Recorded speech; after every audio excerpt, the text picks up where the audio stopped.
Creationism is not merely evil, immoral, and antisocial. It is also goddamn insulting to sane people's intelligence.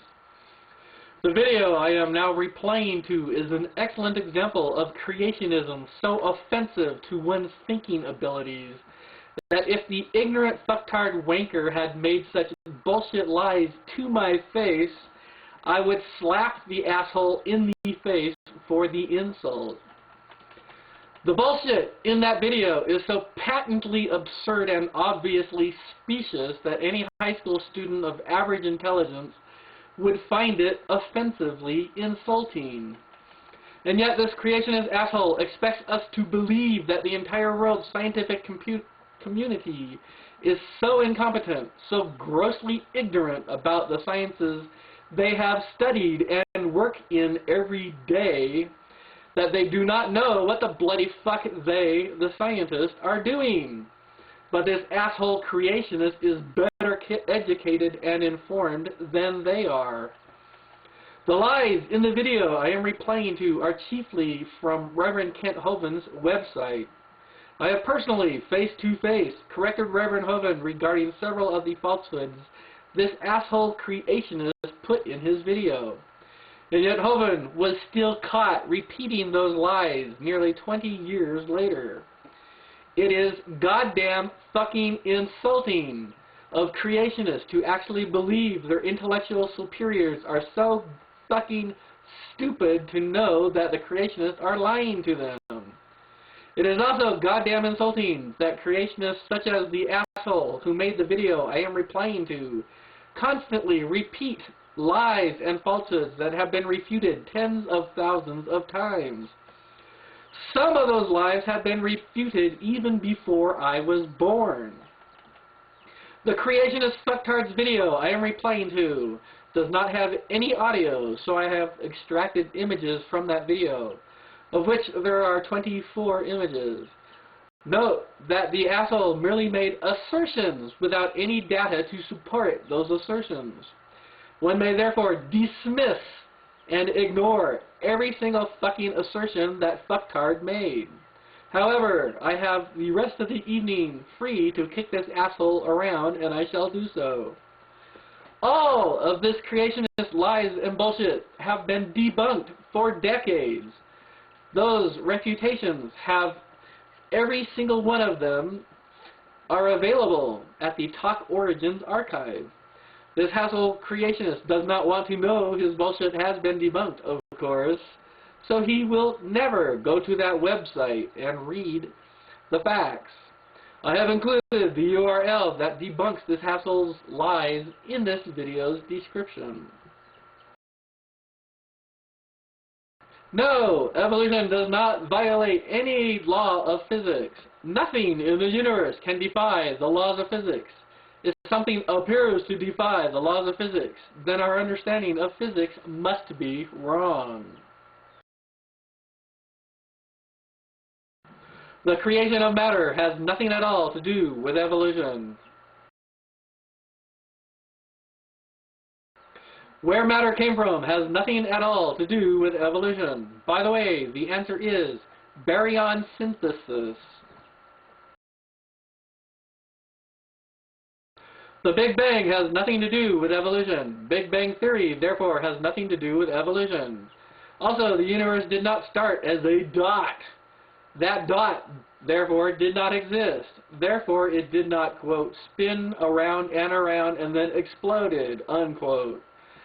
That is not how the Big Bang happened. And therefore, that is not what the Big Bang Theory states. Goddamn fucking asshole.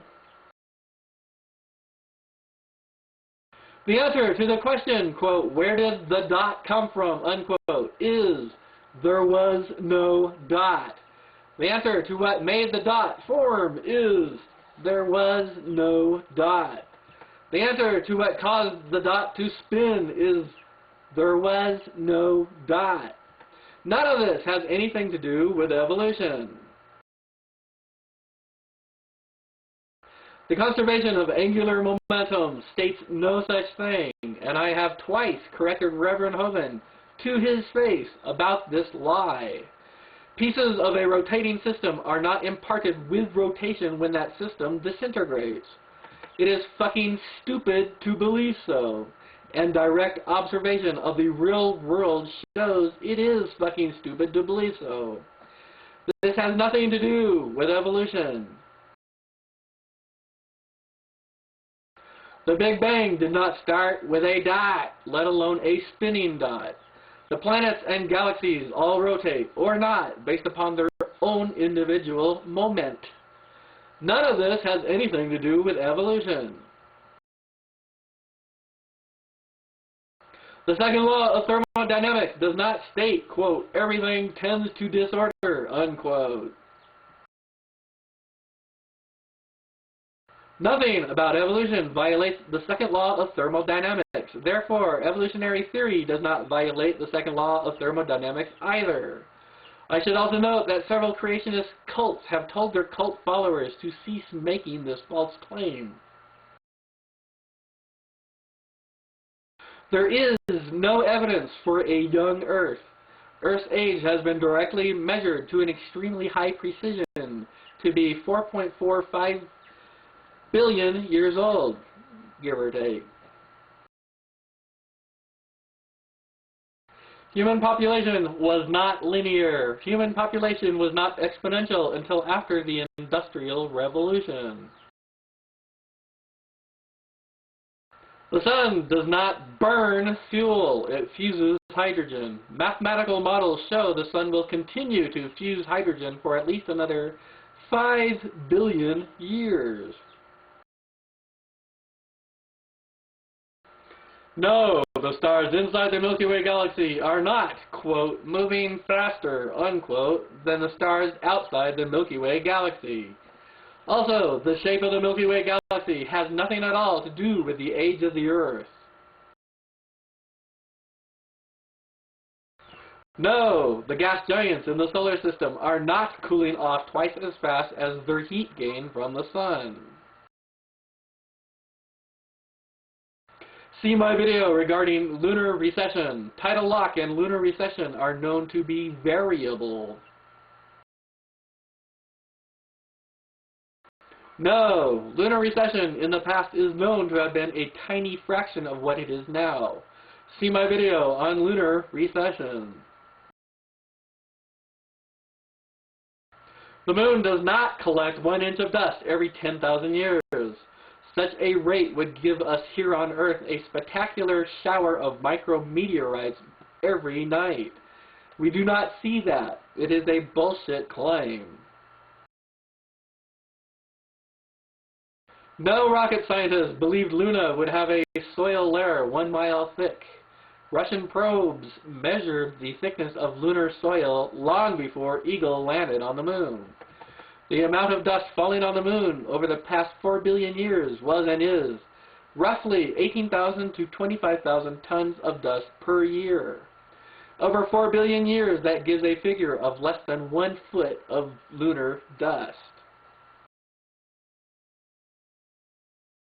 Earth's magnetic field is not getting weaker. Also, Earth's magnetic field is variable. Carbon-14 dating is accurate.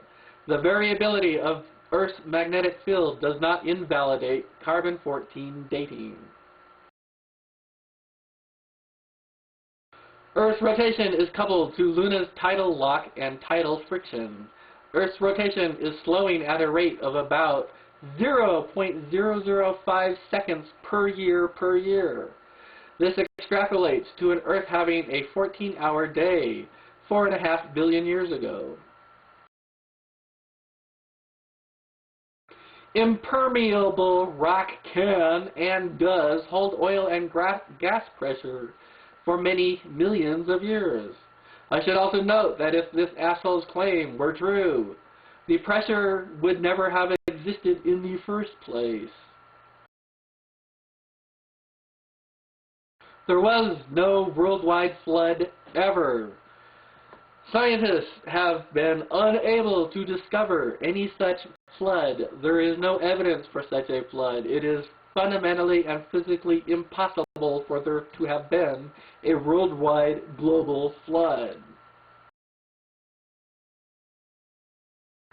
This is just goddamn stupid.